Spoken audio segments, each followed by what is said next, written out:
오늘은 성령 강림 주일입니다. 2000년 전 하늘로 승천하신 예수님께서 약속하셨던 성령을 체험한 사람들을 통해서 이 땅에 교회가 세워졌습니다. 새로운 공동체를 통하여 새로운 역사가 시작되었습니다. 그리고 그 성령을 통하여 오늘 우리는 이렇게 한 마음으로 예배의 자리에 나왔습니다. 영국 속담에 이런 말이 있습니다. 하루를 기쁘게 살려는가? 뭐를 해야 될까요? 이발을 해라. 한 주일을 기쁘게 살고 싶은가? 뭐를 해야 될까요? 자동차를 사라. 한 달을 기쁘게 살려는가? 결혼을 해라. 저는 평생인 것 같습니다. 1년, 한 해를 기쁘게 살고 싶은가? 새 집을 지어라. 평생을 기쁘게 살고 싶은가? 정직하게 살아라. 여기에 이제 포인트가 있는 거죠.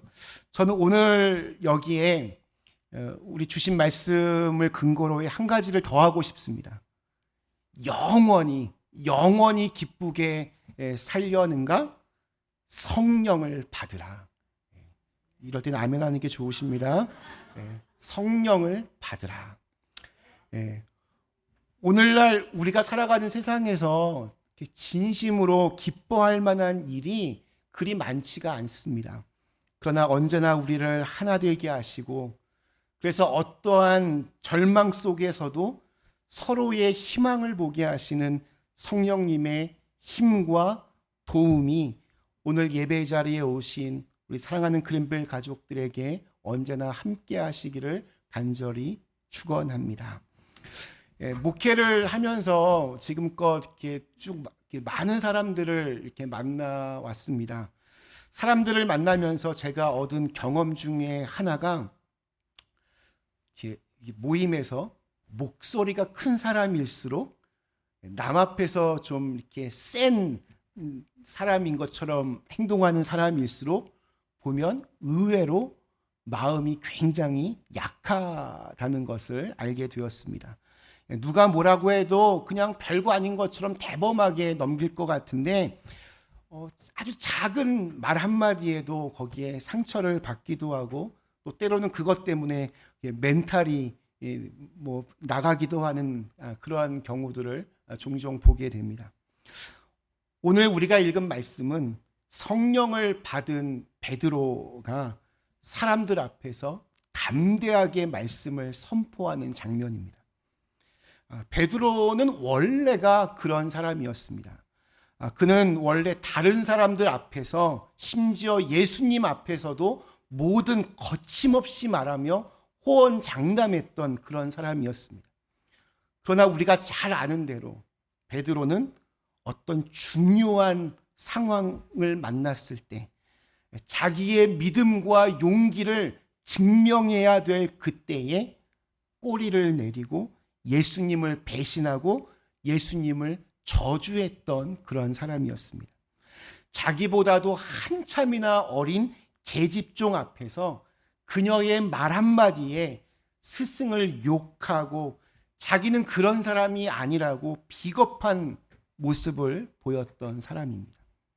그런데 오늘 말씀을 보면 그는 완전히 다른 사람이 되어 있습니다. 오늘 14절 말씀이 이렇게 시작합니다. 베드로가 11 사도와 함께 서서 소리를 높여 이르되 유대인들과 예루살렘에 사는 모든 사람들아, 이 일을 너희로 알게 할 것이니 내 말에 귀를 기울이라. 여기에 나타나는 베드로는 더 이상 사람을 겁내는 그러한 사람이 아닙니다. 담대한 사람이 되었습니다. 이제 내가 너희에게 알려줄 것이 있다. 내 말에 귀를 기울이라.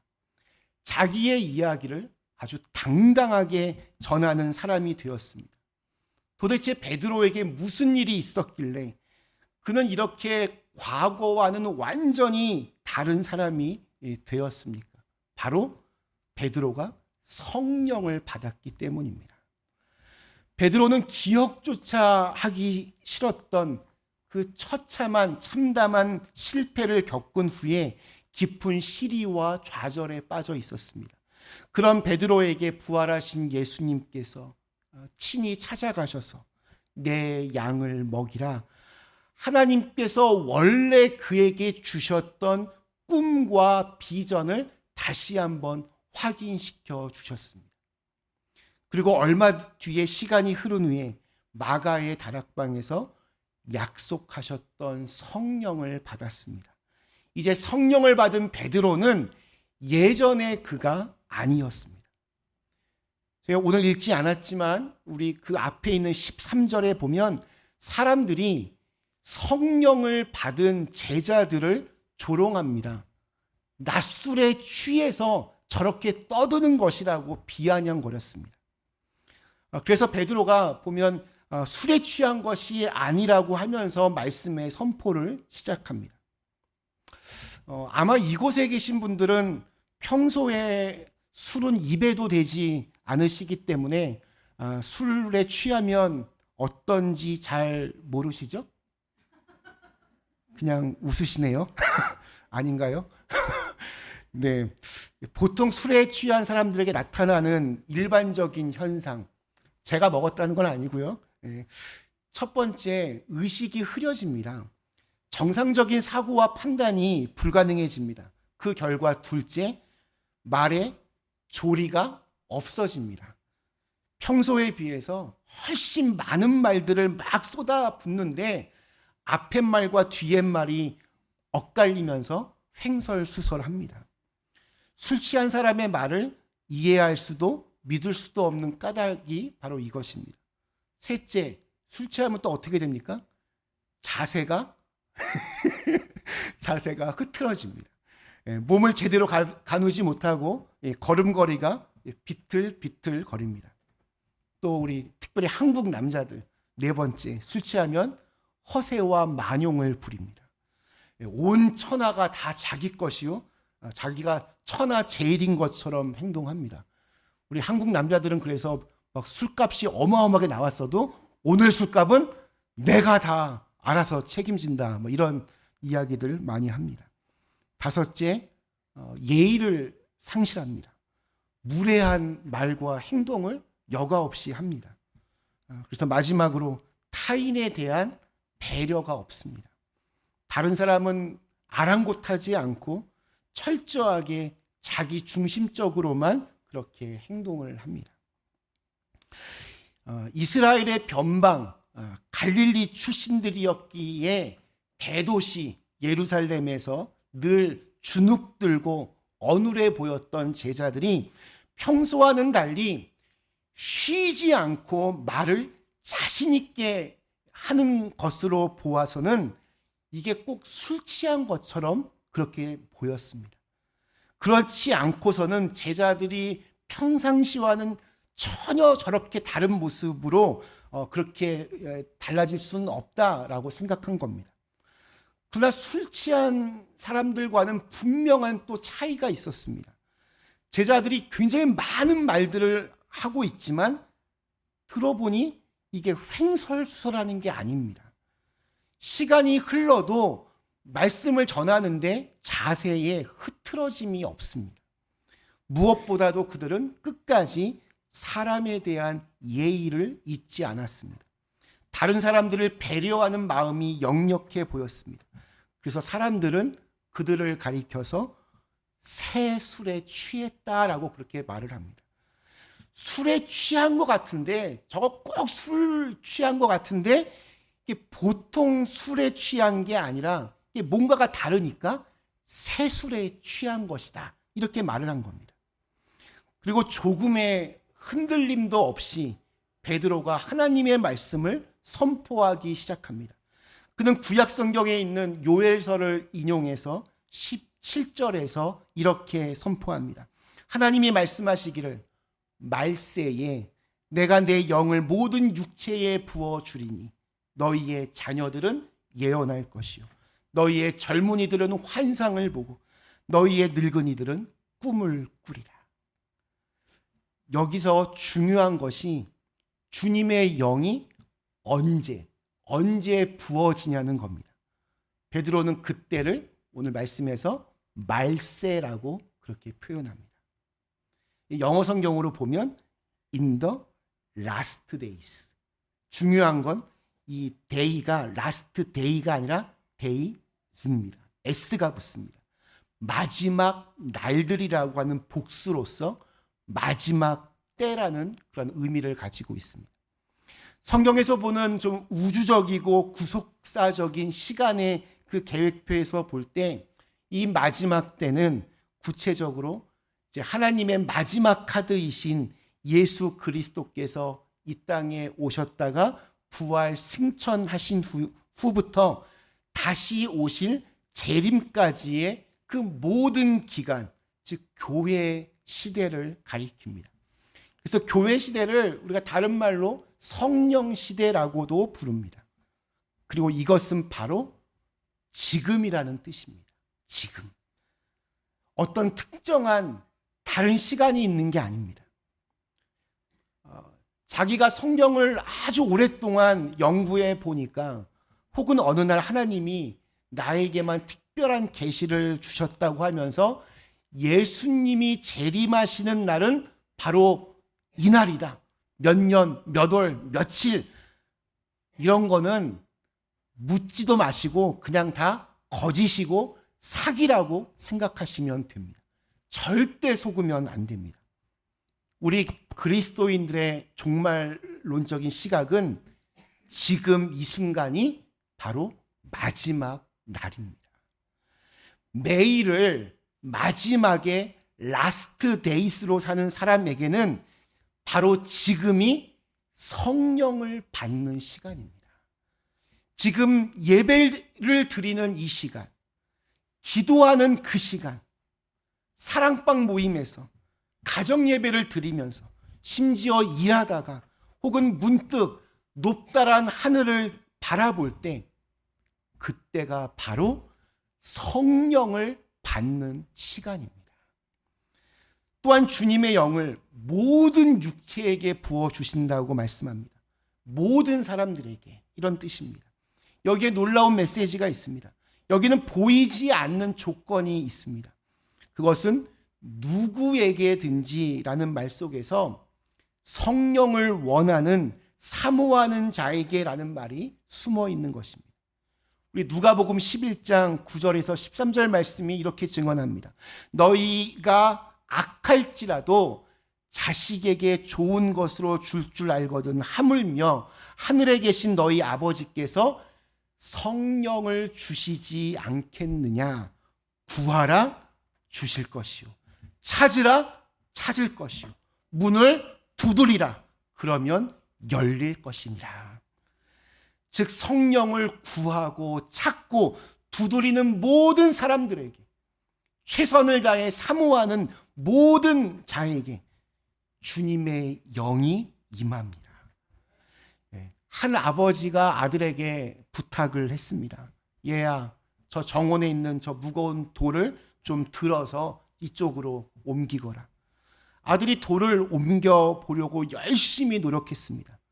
그러나 돌이 꿈쩍도 하지 않았습니다. 아들은 여러 번 시도했지만 도저히 옮길 수 없음을 깨닫자 아버지에게 말합니다. 아빠, 옮길 수가 없어요. 최선을 다해봤지만 꼼짝도 안 해요. 그때 아버지가 대답합니다. 너는 아직 최선을 다하지 않았다. 아들이 화를 내며 말합니다. 아빠, 보셨잖아요. 내가 얼마나 열심히 노력했는지. 저는 정말 최선을 다했어요. 그때 아버지가 말합니다. 너는 나보고 도와달라는 부탁을 하지 않았다. 나의 도움을 구하지 않는 한 너는 최선을 다한 것이 아니란다. 그렇습니다. 우리 성령의 도우심을 최선을 다해서 구하는 모든 자에게 주님의 성령이 임하십니다. 우리 모두가 그런 사람이 되기를 축원합니다. 베드로는 요엘 선지자의 말을 인용하며 꿈에 대한 설교를 합니다. 꿈은 공기와 같습니다. 공기가 없으면 살 수 없습니다. 꿈은 그런 것입니다. 꿈이 없으면 사람은 살 수 없습니다. 꿈이 사람을 움직입니다. 꿈이 없고 소망이 없으면 무슨 말을 듣든지 상처를 받습니다. 그러나 꿈이 있으면 아무리 폄하하고 비난하는 말을 들어도 흔들리지 않습니다. 꿈이 있기 때문입니다. 바라보는 곳이 있기 때문입니다. 오늘 말씀에서 베드로가 말하는 것이 바로 그것입니다. 성령의 충만함을 입고 꿈에 대해서 말합니다. 너희의 자녀들은 예언할 것이요, 너희의 젊은이들은 환상을 보고 너희의 늙은이들은 꿈을 꾸리라. 성령께서 우리에게 꿈을 주십니다. 성령께서 주시는 꿈은 어떤 것입니까? 성령께서 주시는 꿈은 우리의 영혼을 사로잡습니다. 하늘로부터 임하는 꿈은 우리의 영혼을 사로잡습니다. 우리에게 성령이 임하면 우리의 영혼이 사로잡힘을 당합니다. 우리를 압도합니다. 그래서 우리가 저항할 수 없을 만큼 강력한 힘이 우리를 이끕니다. 성령이 임하면 마음에 불이 붙습니다. 평소에는 내 고집대로 움직입니다. 그것을 꺾기가 힘듭니다. 그런데 성령이 임하시면 우리의 의지를 꺾으십니다. 때로는 우리의 감정도 꺾으십니다. 그래서 우리가 그분 앞에 무릎 꿇고 기도하게 하십니다. 대부분의 사람들은 일상의 삶을 반복하다가 그저 그렇게 인생을 마칩니다. 그러나 성령이 우리에게 임하시면 우리의 의지와 지성과 감정을 압도하여서 새로운 세계로 나아가게 합니다. 우리의 힘으로만 살면 사실 별일이 일어나지 않습니다. 손바닥만한 내 머리와 가슴 안에서 무슨 일이 일어날 수 있겠습니까? 그러나 성령이 우리에게 임하시면 성령이 우리를 압도합니다. 성령이 압도되면 우리는 하나님의 말씀에 사로잡힙니다. 말씀이 우리의 가슴에 불을 붙입니다. 말씀이 나를 끌고 갑니다. 말씀을 듣다가 가슴에 불이 붙으면 그 말씀이 환상이 되고 꿈이 됩니다. 그래서 이렇게 살아야겠구나, 이렇게 하는 것이 맞구나 결심하게 됩니다. 우리 감리교의 아버지 존 웨슬리가 인생을 회고하면서 이런 말을 남겼습니다. 내가 평생에 복음을 전한 것은 항상 내 마음속에 설레이는 불길이 있어서 그 성령의 설레이는 불길 때문에 쉬지 않고 전도할 수 있었다. 오늘날 우리에게 참 도전이 되는 말씀입니다. 성령이 임하시면 우리의 마음속에 설레이는 불길이 우리를 가만두지를 않습니다. 혀에 불이 붙으니까 예수님을 증거하는 것이고, 가슴에 불이 붙었으니까 사랑하는 것이고, 손과 발에 불이 붙었으니 나누고 섬기는 것입니다. 우리 교회에는 보면 어린 세대도 있고 젊은 세대도 있고 또 노년의 세대도 있습니다. 감사한 일입니다. 어린 자녀들이 예언을 하고 젊은이들이 환상을 보고 인생의 경륜이 쌓인 분들이 꿈을 꾸는 교회가 되기 위해서 가장 중요한 것은 어른들의 역할이 중요합니다. 성령을 받은 어른들은 맨날 옛날 얘기만 하면서 과거에 대한 회상과 혹은 소외감에 빠지지 않고 지금 내 삶의 자리에서 내가 여기서 해야 될 사명과 또 미래에 대한 새로운 비전을 가슴에 품고 삽니다. 은퇴를 한 후에 그냥 편안히 잘 쉬며 놀러 다니는 것도 좋겠지만 기도로 중보하고 또 시간이 넉넉하니까 오히려 할 수 있는 사역 또한 무궁무진할 것입니다. 늙어서 개인적인 소망을 이루고 싶은 그러한 꿈은 조금 시들할 할 수도 있지만 하나님의 비전을 이루는 일을 통해서 젊은이들에게 감동과 도전이 될 수 있을 것입니다. 오늘 우리 예배 시작 전에 불렀던 찬양처럼 갈렙의 고백처럼 이 산지를 내게 주소서. 그 노년에 백발이 성성한 그 갈렙의 고백처럼 그러한 꿈이 있는 고백을 할 수 있습니다. 그것을 젊은 세대와 자녀 세대가 보고 배웁니다. 우리 윗물이 맑아야 아랫물이 맑다고 했습니다. 하나님이 주시는 꿈은 그렇게 위에서 아래로 흘러가는 겁니다. 우리 교회의 어르신들이 꿈을 꾸어야 우리 어린이들이 예언하고 청년들이 환상을 볼 수 있습니다. 어른들의 기도와 사랑을 받고 어린이들이 자라나는 것이고 어른들이 여전히 하나님의 거룩한 꿈을 꾸고 사는 것을 보고 젊은이들이 감동을 받습니다.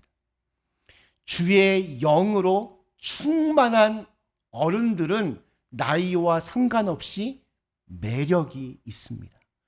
세상 사람들에게서는 볼 수 없는 그러한 영적인 매력이 있습니다. 젊은이들이 만나고 싶고 이야기를 나누고 싶어야 합니다. 저는 우리 교회 어른들이 또한 그렇다라고 생각합니다. 저렇게 하나님을 좀 믿고 싶다. 이왕 한번 믿는 건데 저렇게 좀 믿음 생활했으면 좋겠다. 이런 믿음에 도전하고픈 그런 마음이 들게 합니다. 작년 이맘때 우리 교회는 커다란 위기를 경험했습니다. 그러나 교회의 어르신들이 방향을 잘 잡아주셨고 또한 젊은 세대들은 흐트러짐 없이 중심을 잘 잡았습니다. 그래서인지 새로운 어린 세대들이 교회에 더 많아졌습니다. 아픔과 어려움 시간 속에서 도우시는 성령님의 손길을 우리는 더 절절하게 그렇게 경험했던 것 같습니다. 성령의 은혜는 그런 것입니다. 인간적으로 좀 바닥을 치는 것 같고 또 가망이 없어 보이는 그 순간에 성령님이 역사하시는 겁니다. 저 인간 끝났어. 저 집안 망했어. 저 교회 가망 없어. 지옥 간대. 회복되고 살아나고 부흥하는 것이 바로 성령의 은혜입니다. 우리 사도행전에서는 모든 문제의 답이 언제나 성령이 임하면입니다. 병에 걸린 사람에게 성령이 임하니까 고침을 받습니다. 무너진 인생이 성령이 임하니까 다시 일어납니다. 마귀의 권세를 성령이 임하니까 물리칩니다. 성령이 임해서 베드로가 설교하니까 오늘 읽은 말씀 그 뒤에 보면 3,000명이 회개하고 세례를 받았습니다. 성령이 인도하니까 스데반 집사가 순교하고 교인들이 고난 가운데에서 사방으로 흩어지면서 이방 세계에 복음이 전해지고 잃은 영혼들이 구원을 받는 일들이 흥왕하고 교회가 오히려 확장되었습니다. 오직 성령이 임했을 때 그때 일어났던 일들입니다. 우리 교회에 이렇게 성령의 불꽃이 언제나 활활 타오르는 축복이 있기를 기도합니다. 말씀 마치겠습니다. 우리 사랑하는 그린빌 가족 여러분, 지금 여러분에게 그리고 우리 교회에게 가장 필요한 것이 무엇입니까? 바로 성령을 받는 일입니다. 성령의 능력을 회복하는 일입니다. 내 안에 잠자고 있는 거인 성령님을 깨우는 것입니다. 간단합니다. 성령님을 임재하고 그분을 영접하고 그분의 음성을 듣고 그분이 원하시는 삶을 살면 되는 것입니다. 성령님의 기름 부으심으로 나를 고치시는 치유의 역사와 나를 새롭게 하시는 회복의 역사가 임하도록 늘 간절히 기도하셨으면 좋겠습니다. 성령의 은혜가 우리의 갈급한 심령 위에 임할 때 하늘 문이 열리고 닫혔던 인생의 모든 문이 활짝 열리는 역사가 임할 줄로 믿습니다. 우리 교회에 성령 충만한 어른들을 통해서 하나님의 거룩한 꿈들을 꾸는 그런 거룩한 어린 세대가 계속해서 일어나기를 축원합니다. 그래서 성령의 은혜가 언제나 우리 안에 머물 수 있기를 주님의 이름으로 간절히 축원합니다. 우리 주신 말씀을 생각하며 잠시 함께 기도하겠습니다.